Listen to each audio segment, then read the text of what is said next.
It is faster than having a pizza delivered. In about 10 minutes, police officers can assess a person's risk of being killed in a domestic violence situation. A state lawmaker tells us he wants the protocol statewide to be mandatory. It's a push one family hopes will make a difference for Utahns who may not recognize the danger they're in. I just don't think she understood what she was getting into. Killed in August by her ex-husband after police records show he threatened her family over several years. Mandy Main is one of many Utah women killed by an ex after multiple interactions with police. They include college student Lauren McCluskey in 2018 and Memory Rackley in Sandy in 2017.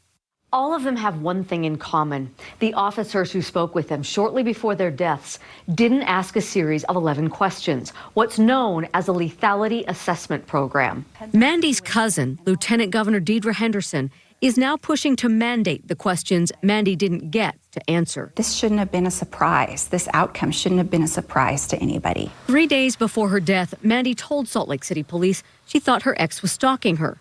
That department told us they don't participate in a statewide lethality assessment program. Sandy police changed their policy after Rackley's death. So did University of Utah police after McCluskey's murder. They may not be able to express it if they are not asked those questions. Longtime victim advocate Carmen Contreras says it can't guarantee someone's safety, but it can help them recognize the risk. I have seen this in their eyes that, oh yeah, that's happening to me. And know there's help available.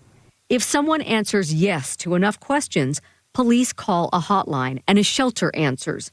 They can provide a place to stay or help work on an escape plan for later. It was not used, and I feel personally like it should have been. Senator Todd Weiler is crafting a bill to mandate the practice. That horrific murder has kind of exposed some gaps in the system. Salt Lake County Sheriff Rosie Rivera likes the idea of a statewide protocol. Because when you look at those, you can see the patterns of there was a history before. Her officers investigated Martin for prior threats to Mandy's family.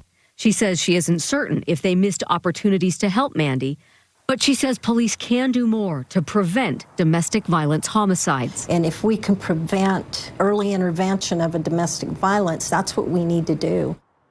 We spoke with the Utah Domestic Violence Coalition, and they say if the surveys are required, shelters need more funding to meet the need.